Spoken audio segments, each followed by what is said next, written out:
মিঠির জন্মদিনের ফার্স্ট ব্লগটা একসাথে আপলোড করতে না পারায় আমি ভিডিওটাকে দুটো পার্টে পোস্ট করলাম।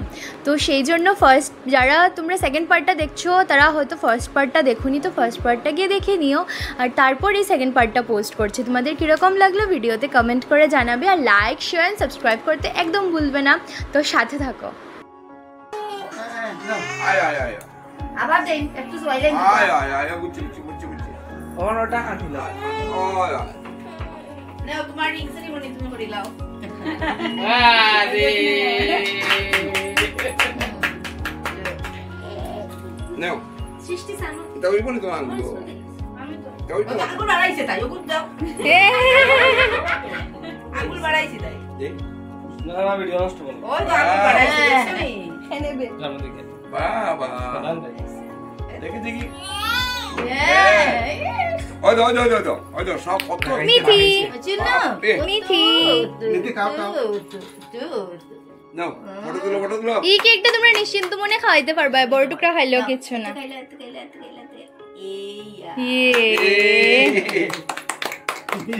মিঠি খাইছি নিবি দেখি মিটি তার আংটি উঠেনি আংটি উঠেননি বলে মিঠির দাদু খাই মিনি দাও দাদু দে আমি তো না খাও না কিছুই তো না রে খাও কিছুই তো ওটাও খাটো, এটা খাটছে না তখনও। খাইলাম এটা মা বাকি দাস্তা না ধরো দে আমি আদা খাই খাটিলে সেন্টি তাই ওটা মিঠি ওই যে এখন ওটা হাড়ল ওই নাও চলে যাবে ওটা হাড়ল গুলো কি দিছে ওখান ঠাম্মারা লইয়া বইয়া খাটাও কেকটা আইও না আপনারা লোনা আইন আচ্ছা আছি লাগাইয়া রাখি বলে আন দিদি বল ঠাকুরটা বল জামা লাগিয়েছে জামা লাগিয়েছে ঠাকুরটা বল না না ঠিক আছে। আংটি রাখছি আংটি খুলে যাও নি জোয়ার উপরে কেউ ধরে রাখি।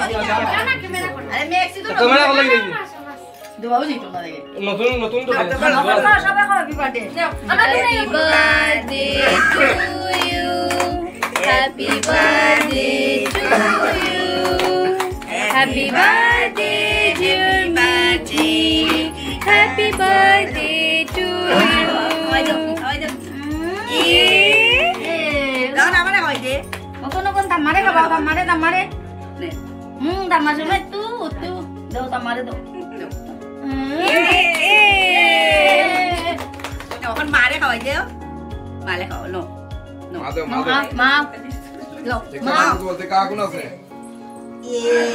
এখন বাগালে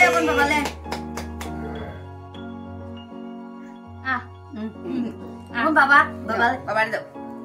দাও গপ সব বুঝে তাই সব রাখা হয়েছে আনি তো তাই তাই সবরে এমনিও খাওয়ায়। দাদা কি হয় না দাদা দাদাই কাজি তুমি আবার লো না, আবার লো, আগেরটা আইছে না সুন্দর হরা, দাদু গেলা ওই কি জানে তারে আবার দিলো কিন্তু সুন্দর হরা আইছে না।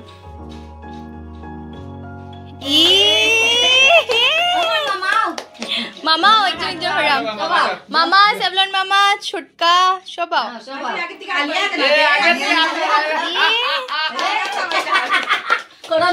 তারপর একে একে সবাইকে কেক খাওয়ানো হলো। অ্যাকচুয়ালি কি জানো, আমরা এই ব্যাপারটাতে খুব বেশি কনসিয়াস ছিলাম যে ওকে যাতে কোনোভাবে চিনি না খাওয়াতে হয়, মানে ওই কেকের পিস তো সবাই একটু একটু মুখে দেবে, তো চিনি যদি দেই বা আমরা যেটা বাইরে থেকে কেক আনবো ওইটা যদি খাওয়ানো হয় তো চিনি তো খাবেই।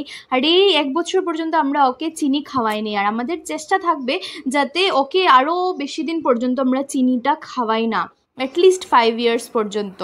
কারণ কি আমরা বড়রাও চিনি খাওয়া ভালো না, আর এত ছোট বাচ্চাকে চিনি খাওয়ানোটা একদমই ঠিক হবে না, আর সবাই তো একটু একটু খাওয়াতে চাইবে, সেই জন্য আমি পায়াসটাও পুরোটা তাল মিশ্রি দিয়ে করেছিলাম যাতে চিনি না খাওয়াতে হয়, আর সবাই তো 1 চামচ একটু একটু করে পায়াসটা খাওয়াবেই।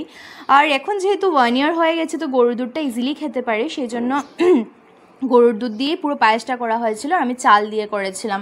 আর বাকি হলো কেকের কথা, তো তোমাদেরকে আমি দেখালাম ভিডিওতে যে পুরোটা সুজি দিয়ে করেছি, পুরোটা নর্মাল সুজি আমরা যেরকম বানাই সেরকমই বানিয়েছি, আর তাল মিশিয়ে আর একটু গুড় দিয়ে আমি বাকি সুজিটা বানিয়েছিলাম। আর তারপর একটা বাটির মধ্যে নিয়ে একটা কড়াই একটু আগে থেকে প্রিহিট করে তারপর ওটাতে বসে ধরো 5 মিনিটের মতো বেক করেছিলাম। আর তারপর বাকি পুরোটা যেরকম ডিমোল্ড করতে হয় ওরকম করে তারপর উপরে একটু ডেকোরেট করে নিয়েছি। এমন কিছু স্পেশাল কেক ছিল না, জাস্ট আমি ওইটা স্পেশালি ওর জন্যই বানিয়েছিলাম যাতে ওকে বাইরের কেকটা না খাওয়াতে হয়। আর আমরা যাতে কোনো ধরনের বেকিং সোডা বা বেকিং পাউডার ইউজ না করে ওর জন্য কেকটা বানাতে পারি, সেই জন্যই আমার এরকম কেক বানানো।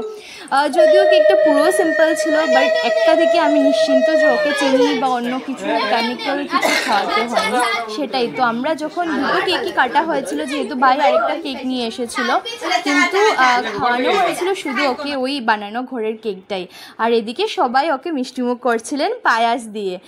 অন্নপ্রাশনের সময় তো মিঠি একদম একটুই খেয়েছিল পায়াসটা, ওইটা চিনি দিয়েই করা হয়েছিল, ওইটা একদম একটু জাস্ট মুখের টাচ মানে জাস্ট ছোঁয়ানো হয়েছে, ওকে খাওয়ানো হয়নি। বাট এবারে ওর বার্থডের কেকটা পায়াসটা ও পুরোটাই খেয়েছে একটু একটু। ইভেন সন্ধ্যার সময়ও ওকে আমি এই পায়াসটা একটু দিয়েছিলাম, ওর খুব ভালো লেগেছে।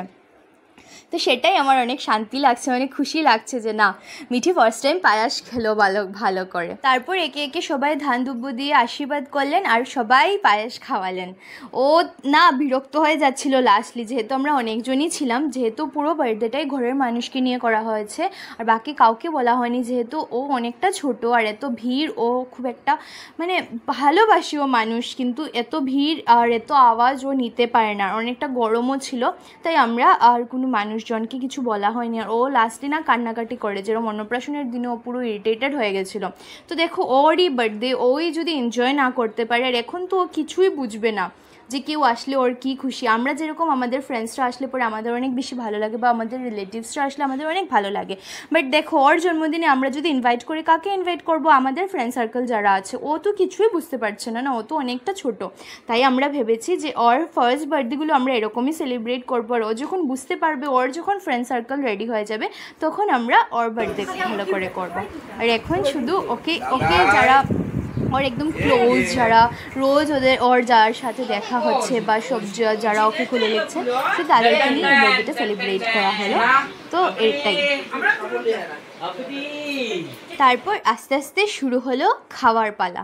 তো এখানে পুরো খাবারটাই বাইরে থেকে অর্ডার করে আনা হয়ে গেছিলো। মা বলেছিলেন ওই দিনটা অ্যাটলিস্ট আমি আর রান্না করতে চাই না। এটা তো ঠিকই, নাতনির বার্থডে, আর পুরো দিনটা যদি রান্নাঘরেই কাটাতে হয় তাহলে কি সেটা সম্ভব? আর দেখো ঘরে যদি রান্নাবান্না করা হয় তাহলে ওই একটা অসুবিধা থাকেই, আমাদের ইনভলভ থাকতেই হয়, রান্নাঘরেই থাকতে হয় পুরো দিন। তো পুরো খাবারটাই বাইরে থেকে আনানো হয়েছিল, যার জন্য খাবার দাবার খুব তাড়াতাড়ি শেষ হয়ে যায়।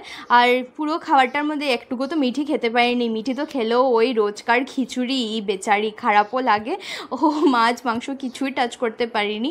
জাস্ট আমি ওইখান থেকে পনিরটা ধুয়ে একটু পনির দিয়েছিলাম ওর মুখে, আর কিছু খাওয়ানো হয়নি ওকে। নাচে নাচে নাচে নাচে নাচে নাচে।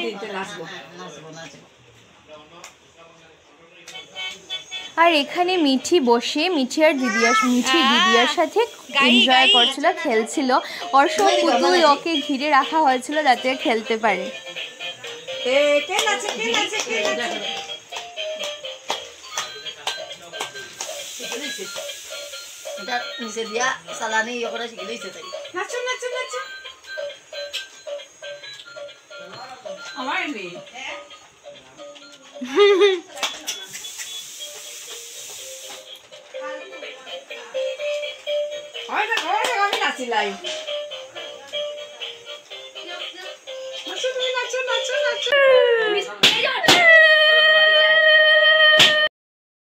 তো এই সময় জোকার দেওয়ার কারণ হলো যে এই টাইমটাতে মানে পুরো 3:30টায় মিঠির জন্ম হয়েছিল এই দিন, তো সেই জন্য ওই টাইমটাতে জোকার দেওয়া হয়েছিল।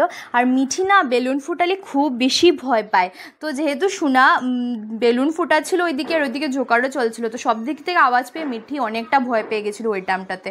তো তারপর একটু শান্তি করে ওকে ওর ড্রেসটা চেঞ্জ করে একটা পাতলা জামা পরিয়ে, ওই দিন অনেকটা গরমও ছিল, তারপর ওকে রাখায়, তারপর ও আবার খেলছিল, না হলে অনেকটা ভয় পেয়ে গেছিলো সেই বেলুনের আওয়াজ শুনে। আর এখানে দেখতে পাচ্ছ সন্ধ্যার সময় মিঠি কি এনজয় করছে।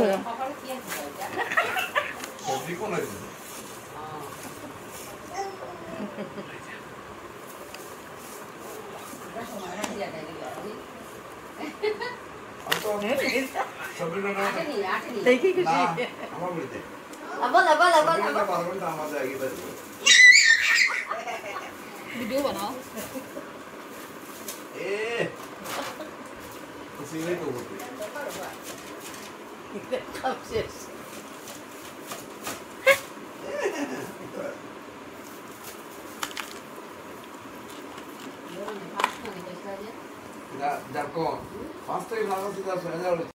আর এত কিছুর মধ্যেও আমি ওর খাওয়ার টাইমিংসটা ঠিক রাখছিলাম, যেহেতু ওকে আমি 4 বার খাওয়াই, কিন্তু এখন একটু বাড়িয়েছি যেহেতু ও হাঁটার চেষ্টা করছে, আর হাঁটলে পরে না অনেকটা এনার্জি লস হয়ে যায়। তো ওরও সেম হয়, আমাদের বড়দের যেরকম হয় ওরও সেম হয়। তো ওকে আমি ভাবি এখন যে মিডলে একটু ফল খাওয়ানোর বা একটু বেশি করে জল খাওয়ানোর, তো এগুলো আমি চালিয়ে যাচ্ছিলাম। আর ওই দিন প্রচণ্ড গরম ছিল। আমি ভিডিওটা অ্যাকচুয়ালি 7 তারিখের, আমি আপলোড করতে করতে মেবি 13-14 তারিখ চলে যাবে, কারণ কি এখন আর আগের মতো এরকম আমি রোজ এডিট করতে পারি না, বা একটা ভিডিও এডিট করতে 3-4 দিন চলে যাচ্ছে। কারণ কি পুরো দিনের মধ্যে আমি ওই এডিট তো করি 15 আর 20 মিনিটই, বাকি টাইম তো আর পাই না, কিছু করার নেই। তো মিঠিকে নিয়ে যতটুকু সম্ভব ততটুকু তোমাদের কাছে আমি মানে পুরো দিনটা শেয়ার করার চেষ্টা করি। তোমরা যদি সাপোর্ট করো তাহলে নিশ্চয়ই আমি আরও বেশি মোটিভেট হব আর আরও ভিডিও আপলোড করতে চেষ্টা করব। আর এখানে মিঠি ওর সব দিদাদের সাথে, দিদা ঠাম্মা সবার সাথে খুব বেশি এনজয় করছিল, সেটা তোমরা দেখো আর তোমরাও এনজয় করো।